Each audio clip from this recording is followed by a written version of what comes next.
Karena Allah itu maha baik, nggak ada cacatnya, maka semua yang bersumber dari Allah pasti semuanya baik. Dan membawa sifat-sifat kebaikan. Perhatikan, fokus. Roh ini ketika ditiupkan, masuk ke dalam fisik manusia usia 4 bulan, dia membawa sumber-sumber kebaikan.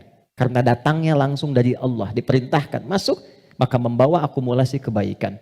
Maka selain roh ini masuk ke dalam fisik, dia juga membawa potensi-potensi kebaikan yang disebut dengan takwa. Ini fa'alhamaha fujuraha takwa.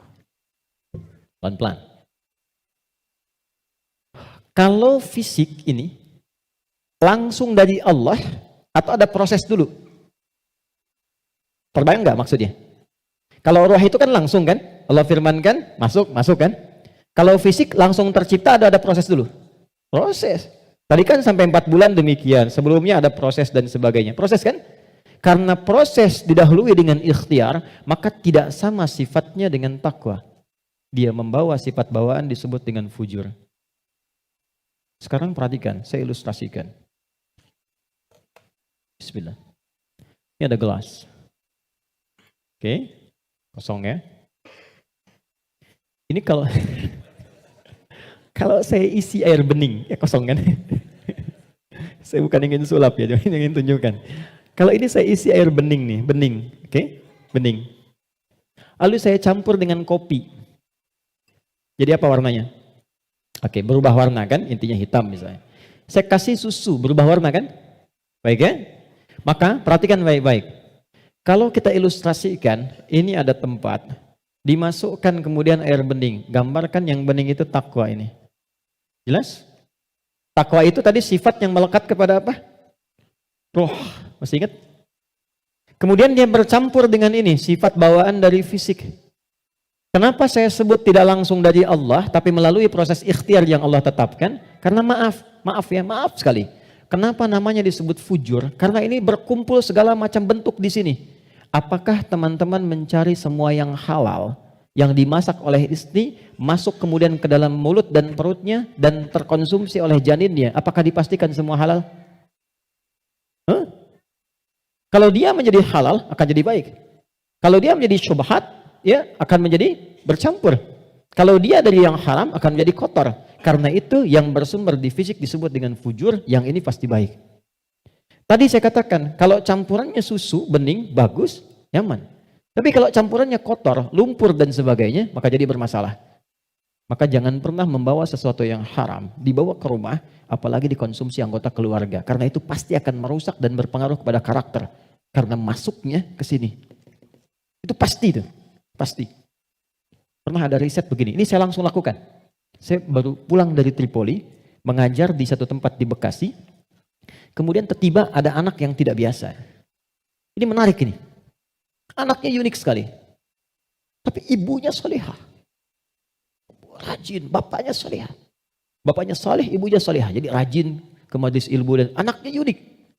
Nah, qadarullah alhamdulillah bertahan dengan kami itu sampai selesai belajar. Ibunya tiba datang, alhamdulillah Ustaz katanya. Anak saya bisa bertahan. Emang kenapa Bu? Tidak pernah dia bisa bertahan di satu tempat, baik di pengajian apalagi di sekolah, kecuali setelah 5 menit gurunya akan datang mengantarkan ia kepada saya, mohon dibawa pulang karena kami tak sanggup mengajarinya lagi. Nah, tanpa saya tanya, ibunya cerita, Ustadz izin konsultasi, sebetulnya ini saya adopsi. Karena dulu kami mencoba menyelamatkan, saya bekerja sama dengan kawan saya yang public figure juga perempuan, menyelamatkan 2 anak kembar dari perilaku orang tua yang ayahnya pencuri, ibunya suka mabuk.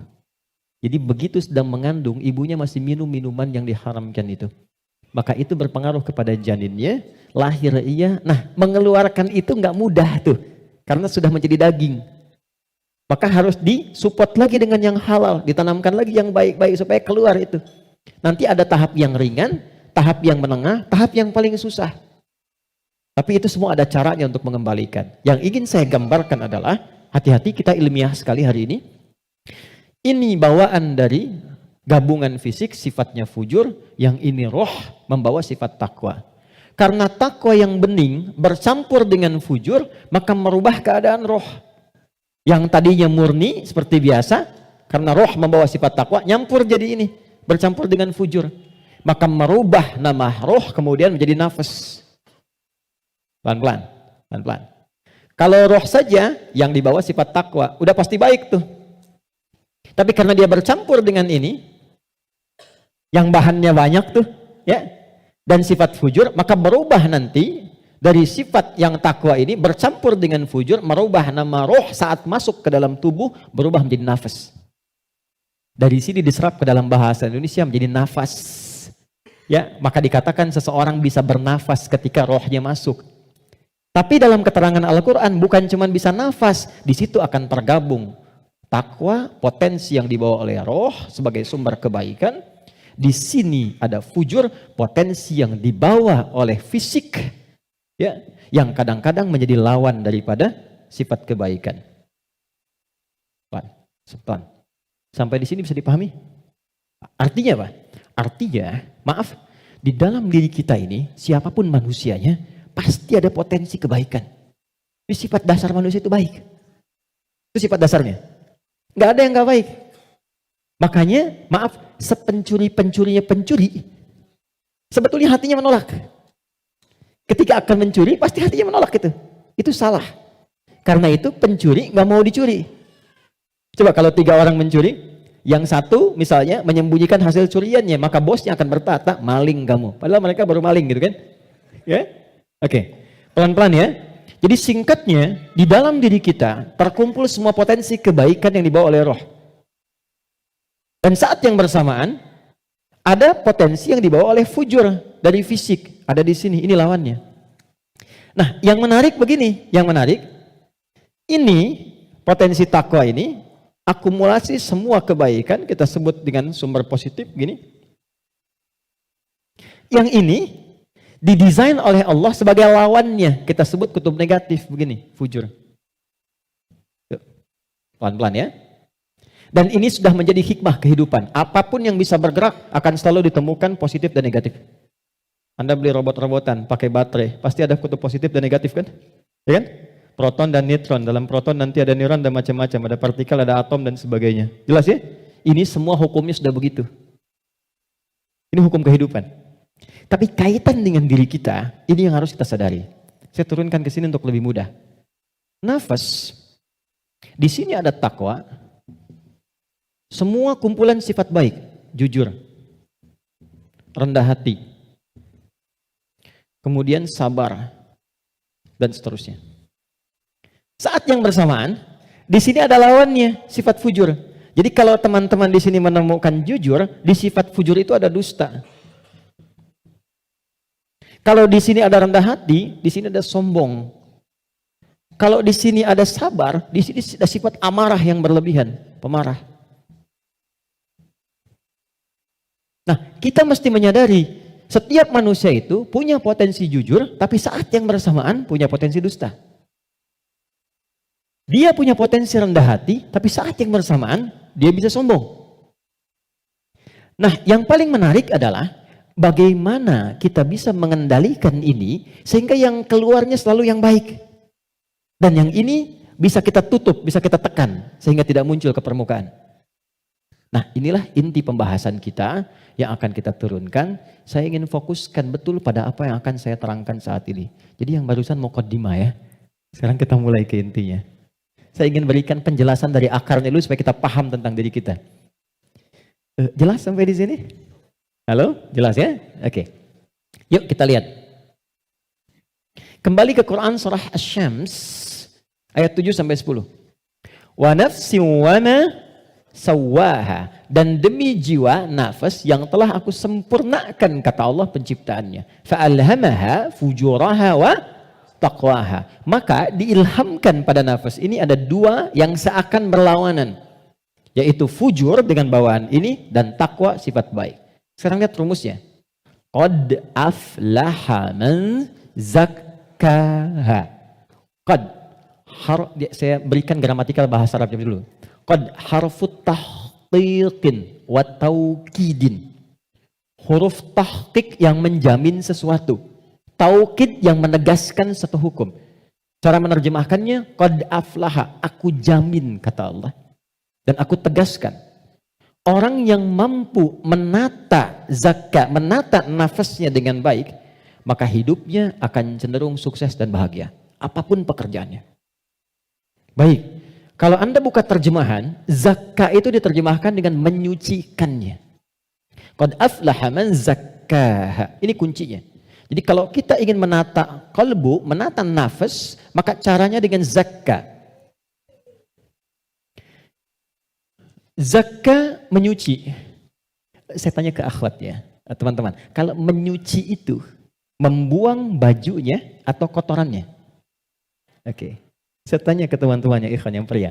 Sekali lagi saya pastikan. Menyuci itu membuang bendanya atau menghilangkan kotorannya? Kotorannya. Baik. Sekarang saya tanya pada semuanya. Kalau tidak kotor, mungkin nggak dicuci? Huh? Halo? Kalau tidak kotor, mungkin nggak dicuci? Baik. Baik. Sekali lagi, yang ketiga, yang terakhir. Jadi adanya kotor itu untuk menunjukkan yang bersih atau untuk mengotori pakaiannya? Ayo bingung sekalian nggak apa-apa. Manfaat kotor itu, kotor, untuk menunjukkan yang bersih atau untuk mengotori pakaiannya? Bukan, yang mengotori itu andanya, gitu kan? Kotor itu diciptakan untuk mendapatkan bersihnya. Sebab kalau nggak ada kotor, nggak akan ketahuan bersihnya. Anda nggak mungkin nyuci kalau nggak ada kotoran, nggak ada kerjaan.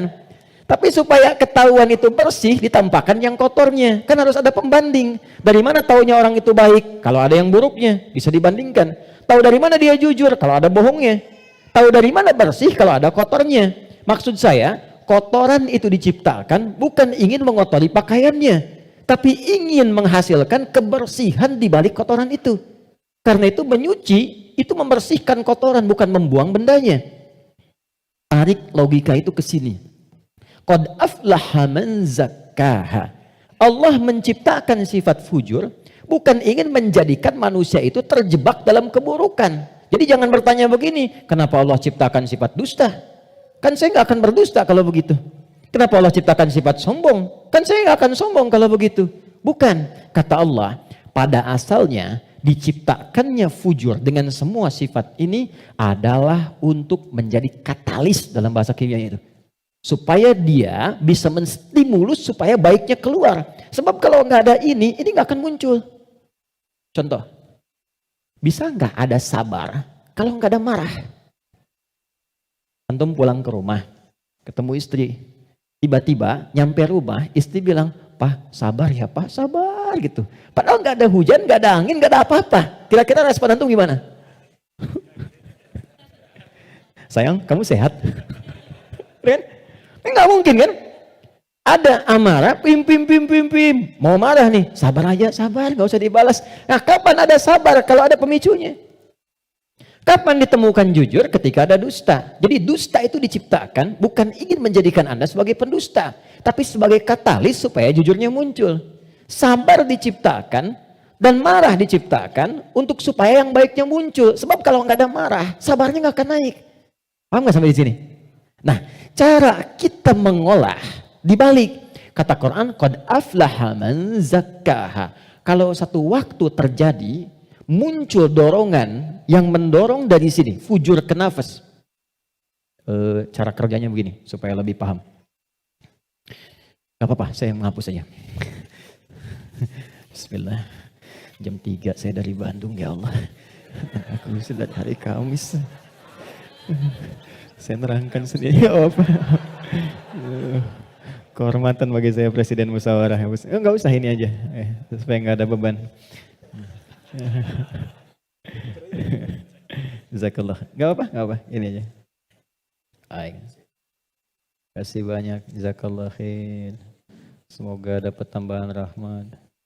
Amin. Cukup. Ya, dipegang aja nanti kalau ada keperluan lagi. Okay. Gini teman-teman, saya mulai dari sini dulu. Ini agak mahal, tapi butuh fokus.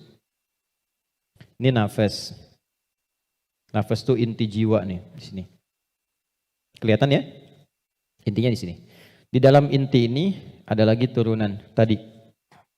Saya kebawahkan dulu di takwa, semua sifat baik.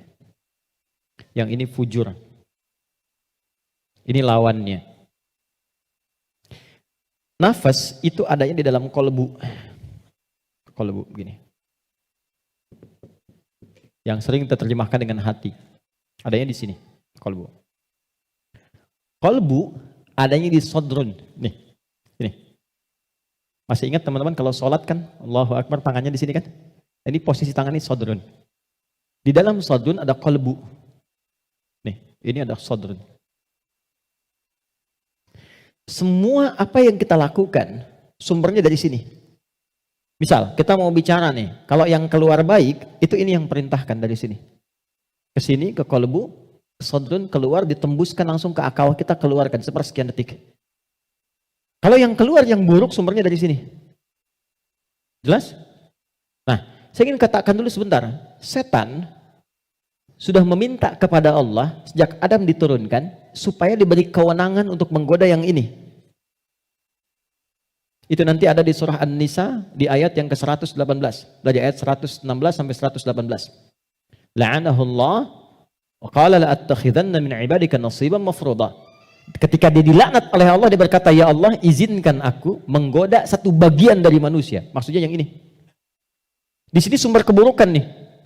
Dalam bahasa Arab, buruk itu disebut dengan su namanya. Su, gini. Pelan-pelan. Nah, setan menggoda, memprovokasi dengan halus. Memprovokasi dengan halus itu bahasa Arabnya was-was. Was-wasa yuwaswisu. Halus sekali.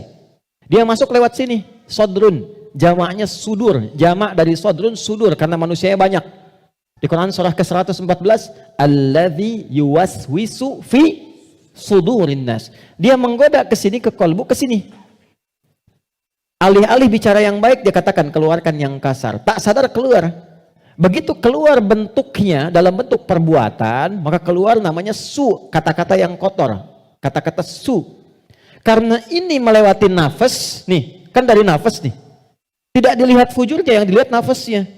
Oh, ternyata nafasnya itu memerintahkan kepada su. Nafas ketemu su, disebutlah nafsu. Oh, ya, ini asalnya nafsu. Ini asal kalimat nafsu. Dari mana ini ditemukan? Quran surah ke-12 ayat 53. Paling kiri sebelah atas di mushaf. Quran surah 12 Yusuf ayat 53. Wa ma ubarni'u nafsi innan nafsa nafas la amaratum bisu. Nafas ketemu su jadilah nafsu. Jelas? Nah, asalnya nafas ini netral. Di dalamnya ada takwa, ada fujur. Yang ini, yang kelihatan jelek, sebetulnya asalnya katalis untuk yang ini. Bukan ingin menjadikan kita berbuat buruk, tapi lebih menjadikan yang fujur ini mendorong supaya yang sifat baik itu muncul ke permukaan. Pertanyaannya caranya bagaimana? Kata Quran, qad aflaha man zakkaha. Zakka, sifatnya disebut tazkiyah. Cara paling gampang memahaminya adalah ketika muncul dorongan yang kurang bagus, cari cepat lawannya yang baik, yang ini. Karena ini diciptakan untuk memunculkan yang takwa. Jadi ketika Anda menemukan ada yang dusta, bukan mengajak Anda berdusta, tapi supaya Anda memunculkan kejujuran dalam diri Anda. Ketika ada seseorang misalnya datang dengan kesombongan, maka itu adalah pelajaran bagi kita supaya jangan ikut sombong. Yang dimunculkan sifat rendah hatinya. Dicari lawan terbaliknya. Itu poinnya. Prakteknya bagaimana? Contoh. Apa lawan cemberut? Lawan cemberut apa? Senyum. Jadi kalau istri cemberut, harusnya antum senyum. Cemberut dititipkan kepada istri bukan membuat antum supaya marah atau mengintegrasi, tapi supaya antum senyum. Antum pulang ke rumah, lihat istri sedang cemberut. Oh, cemberut. Lawannya apa? Senyum. Sayang. Kok cemberut? Kayaknya kenal. Sling, ada hadiah iPhone 14 Pro Max misalnya kan? Contoh. Dalam hidup itu simpel sebetulnya. Cari lawannya. Sedih lawannya apa? Senang. Ketika ada seseorang sedih, cari apa yang bisa membuat dia senang. Ya, ketika seseorang misalnya sedang gelisah, cari ketenangan. Ketika ada seorang berbuat sombong, antum datang dengan kerendahan supaya mengajarkan dia kembali kepada sifat rendah hati ya. Kalau semua orang bisa melakukan semua ini, walaupun tidak mudah mengerjakannya, maka kata Allah hidupnya akan cenderung bahagia. Itu asalnya. Tapi problemnya adalah di sini ada setan yang memberikan was-was supaya ini muncul dominan. Apa yang bisa mencegah dan menghambat setan supaya tidak menjadikan manusia dominan dengan sifat fujurnya dibanding takwanya? Sebelum sampai ke sana, saya ingin jeda dulu. Saya ingin simpulkan dulu konsep dasarnya.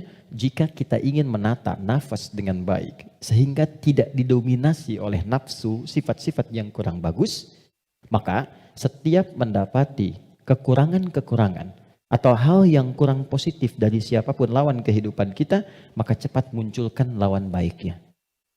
Kadang-kadang yang diuji bukan kita, yang diuji orang lain, tapi yang disasar hikmahnya kita. Itu namanya fitnah. Jadi fitnah itu tidak harus selalu tuduhan. Bisa jadi ujian. Misal, inna min azwajikum wa auladikum, bahkan amwalikum fitnah. Kata Allah, anak-anak itu jadi fitnah. Maksudnya apa? Kadang-kadang di anak-anak ada aktivitas-aktivitas yang mungkin tidak ideal, yang orang sebut dengan nakal. Ya? Padahal tidak ada anak yang nakal. Boleh jadi anak itu dibuat aktif supaya kreativitas orang tuanya makin muncul. Jadi ketika Anda melihat anak-anak punya ekspresi tersendiri, lihat dulu dari yang kurang bagus itu apa yang dimunculkan yang baik supaya keluar. Itu caranya.